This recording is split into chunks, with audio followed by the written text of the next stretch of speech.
ان 4 کاموں میں سے کوئی کسی میں مبتلا ہوگا اور روزے بھی رکھے گا، تراویح بھی پڑھے گا، رو رو کے معافیاں بھی مانگے گا اور سجدے بھی کرے گا، پھر بھی رمضان میں اس کی بخشش نہیں ہوگی۔ جب بخشش نہیں ہوگی تو حضور کی بددعا تو لگے گی پھر سے۔ تو 4 کام، ان میں سے ایک ماں باپ کا نافرمان، جس کی ماں باپ اس سے ناراض ہیں، اسے چاہیے کہ جا کے ان کے پاؤں پڑ جائے، ماں باپ معاف کر دیں۔ ارے جن کا نطفہ ہے ہم، جن کا نطفہ ہے ہم، میں کون ہوں؟ میں اپنے باپ کا نطفہ ہوں۔ آپ کون ہیں؟ ہم کون ہیں؟ ہم اپنے ماں باپ کا نطفہ ہے۔ ان کے سامنے ہماری کیا حیثیت ہے؟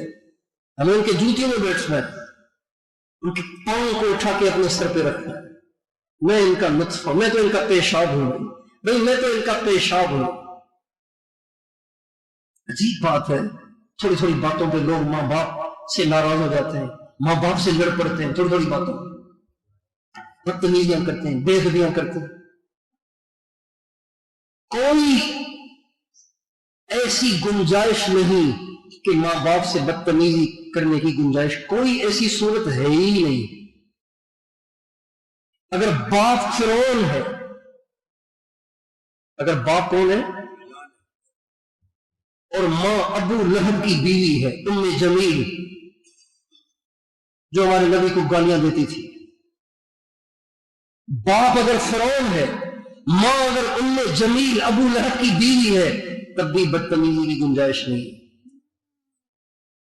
حضرت اسماء رضی اللہ تعالی عنہ حضرت ابوبکر صدیق کی بیٹی، حضرت ابوبکر صدیق کی پہلی بیوی، وہ بھی مسلمان نہیں ہوئی۔ جب یہ جس وقت کا واقعہ ہے ابھی وہ مسلمان نہیں ہوئی۔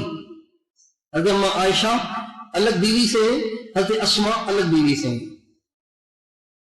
حضرت اسماء رضی اللہ عنہ ہمارے نبی کے پاس آئی، یا رسول اللہ میری ماں میرے پاس آئی ہے، مسلمان نہیں ہے، میرے پاس آئی ہے، اور وہ چاہتی ہے کہ میں اس کی مدد کروں، میں اس کا ساتھ دوں، میں اس کا مستقل خیال رکھوں۔ تو آقا آپ کیا فرماتے ہیں؟ مشرکہ ہے۔ آپ نے فرمایا ضرور کر، ماں ہے، صلہ رحمی کر۔ جو اللہ کی جو رشتے داری کو جوڑتا ہے، اللہ اس کو اپنی رحمت سے جوڑتا ہے۔ صلیحہ، اس سے تعلق رکھ، اس کے ساتھ حسن سلوک کر، اس کا خیال کر، اس کی خدمت کر، اس کا اکرام کر۔ صلیحہ،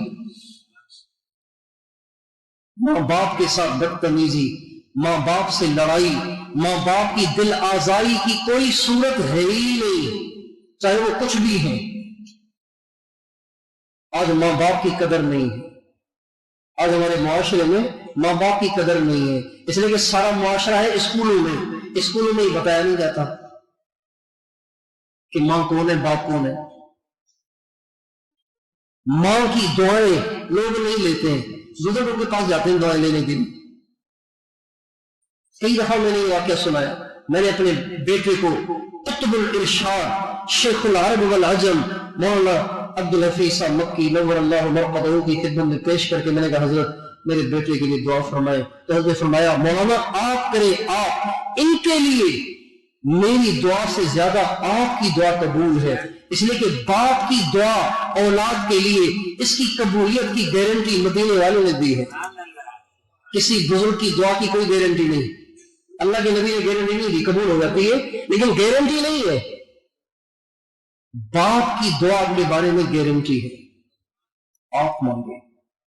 بزرگوں سے دعائیں لیتے، ماں باپ سے دعائیں نہیں لیتے، اور دعا اولاد کے حق میں ماں باپ کی دعاؤں کی قبولیت کے لیے اور ماں باپ کا ولی ہونا ضروری نہیں، نمازی ہونا بھی ضروری نہیں، مسلم ہونا بھی ضروری نہیں۔ ماں اگر مشرکہ ہے اس کی دعا بھی بچوں کے بارے میں قبول ہوتی ہے، باپ اگر مشرک ہے اس کی دعا بھی بچوں کے بارے میں قبول ہوتی ہے۔ ماں کی دعائیں ایسی ہیں، باپ کی دعائیں ایسی ہیں۔ موسیٰ علیہ السلام نے ایک دفعہ اللہ تعالیٰ سے کہا یا اللہ جنت میں میرا پڑوسی کون ہوگا، آپ مجھے بتائیں، جنت میں میرا پڑوسی کون ہوگا؟ اللہ تعالیٰ نے فرمایا جنت میں آپ کا پڑوسی ایک ہم نے کسائی کو رکھا ہے۔ کس کو رکھا ہے بھائی؟ کس کو رکھا ہے بھائی؟ کس کا پڑوسی؟ کلیم اللہ کا، کلیم اللہ کا، صاحب تورات کا پڑوسی ایک کسائی، پتہ نہیں کیا اس میں ایسی کیا خوبی ہے۔ موسیٰ علیہ السلام نے پوچھا کہاں رہتا ہے وہ؟ فرمایا فلاں بازار میں گوشت بیچتا ہے۔ موسیٰ علیہ السلام وہاں پہنچے، گئے تو واقعی ایک کسائی بیٹھا ہوا ہے، گوشت بیچ رہا ہے۔ موسیٰ علیہ السلام اس سے جب وہ فارغ ہو گیا، اس نے گاہکوں کو گوشت دے دیا، پیسے لے لیے، ایک ٹکڑا اٹھایا، اس کو اپنی زنبیل میں تھیلے میں ڈالا اور جانے لگا۔ موسیٰ علیہ السلام نے فرمایا میں مسافر ہوں، مجھے آپ ایک دن رکھیں گے اپنے ساتھ؟ ہاں بالکل۔ اب نبی کا چہرہ کیسا ہوتا ہے؟ نبی کا چہرہ کیسا ہوگا؟ ہاں بالکل، آئیے۔ لے کے گئے، جا کے بٹھایا گھر میں، خود گھر میں داخل ہوا، جلدی سے کھانا پکایا، خود کھانا پکایا اور جلدی سے آیا۔ موسیٰ علیہ السلام سے نہیں کہا، چاپائی تھی ایک، اس کے پاس چلا گیا، وہاں پہ ایک ایسی بڑھیا لیٹی ہوئی تھی، ایسی بڑھیا لیٹی ہوئی تھی کہ حدیث میں آتا ہے کہ وہ اتنی کمزور تھی جیسے روئی ہوتی ہے، روئی، نسلوں تو خالی ٹوٹ گئے۔ وہ شخص آیا کھانا پکا کے، آ کے اس کے پاس بیٹھ گیا، سہارے سے اسے بٹھایا اور لقمے چھوٹے چھوٹے توڑ کے نرم کر کر کے اس کے منہ میں ڈالنے لگا۔ دانت وانت نہیں تھے اس کو، جب اس کے منہ میں ڈالتا تھا تو وہ کچھ بڑبڑاتی تھی، کچھ کہتی تھی، لیکن سمجھ میں کچھ نہیں آتا تھا۔ کھانا کھا کے فارغ ہو گئی، ابھی کھانا لے کے موسیٰ علیہ السلام کے پاس آیا، حضرت اب ہم کھائیں گے، ہم اور آپ کھائیں گے۔ موسیٰ علیہ السلام نے فرمایا کھانا بعد میں کھائیں گے، پہلے یہ ماجرا بتاؤ یہ کیا ہے؟ کم ہے، یہ میری ماں ہے، میں کھانا اس کا اپنے ہاتھ سے پکاتا ہوں اور اس کو روزانہ آ کے اس طرح لقمے نرم نرم کر کے سارے سے بٹھا کے کھلاتا ہوں۔ فرمایا ٹھیک ہے، لیکن جب تو اسے کھلا رہا تھا تو یہ منہ سے کیا کہتی تھی؟ سمجھ میں نہیں آ رہا تھا کیا کہہ رہی تھی۔ تو یہ کسائی رونے لگا اور کہنے لگا اجی کیا بتاؤں، میری ماں ہے، عمر بڑی ہو گئی ہے، اس لیے بیچاری بیکی بیکی باتیں کرتی ہے۔ کہتی کیا ہے؟ کہ جب میں اس کے منہ میں لقمہ توڑ کے ڈالتا ہوں تو یہ مجھے دعا دیتی ہے، بیٹا اللہ تجھے حضرت موسیٰ کا پڑوسی بنائے۔ تو میں روتا ہوں امی، کسائی والا موسیٰ کا پڑوسی کیسے ہو سکتا ہے؟ بھائیوں ماؤں کی قدر کریں، باپ کی قدر مرنے سے پہلے کریں۔ جب یہ چلی جاتی بہت یاد آتی۔ ہمارے حاجی صاحب 97-98 سال کی عمر میں فوت ہوئے کہ میں نے ان کو دیکھا، وہ اپنی ماں کو یاد کرتے تھے۔ 98 سال کا بوڑھا، اسے بھی ماں کی ضرورت ہوتی۔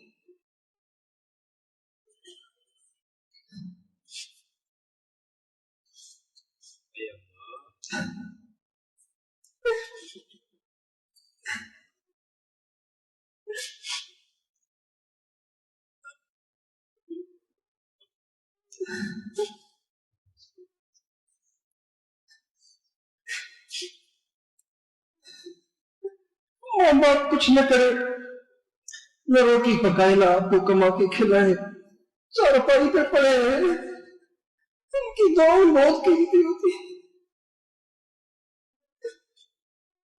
ان کا آپ کا انتظار کرنا بہت قیمتی ہوتا ہے۔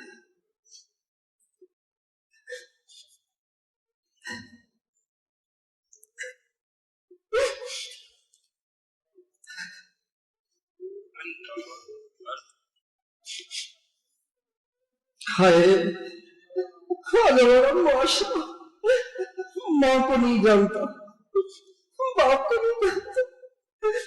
کتنے باپ ہیں جو بچوں سے چھپتے پھرتے ہیں، کتنی ماں جو بچوں سے چھپتی پھرتی۔ مجھے خود ایک بڑھیا ملی، بازو پکڑ کے بیٹھی رو رہی تھی۔ میں نے کہا باجی کیا بیٹے نے بازو توڑ دیا ہے۔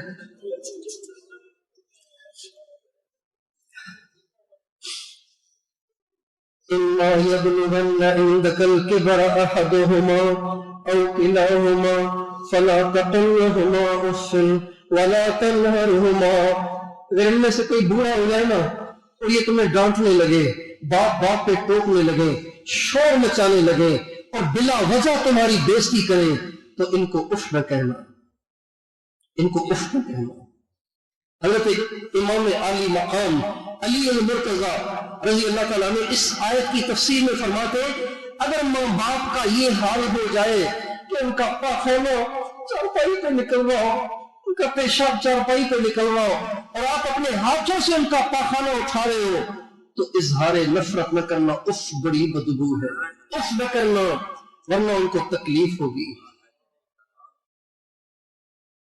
اس لیے کہ بڑا عرصہ انہوں نے تمہارا پاخانہ اٹھایا، کبھی انہوں نے اف نہیں کی۔ کبھی آپ نے دیکھا ہے کسی ماں کو جو بیٹے کا پیمپر بدل رہی ہو اور اسے ناک پہ کپڑا رکھا ہو؟ کبھی دیکھا ہے کسی ماں کو؟ بھائی بولو تو صحیح۔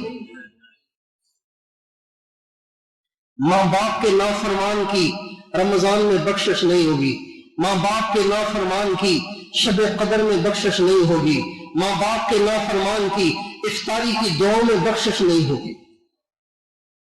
نافرمان سے مراد جو اس سے رنجیدہ ہے، جن کا دل دکھا ہوا ہے، چاہے وہ آپ سے بات کر رہے ہو، چاہے وہ آپ سے میل جول بھی رکھتے ہو، لیکن اگر ان کے دل کے اندر ہے نا تو پھر آپ کا بڑا مسئلہ ہے۔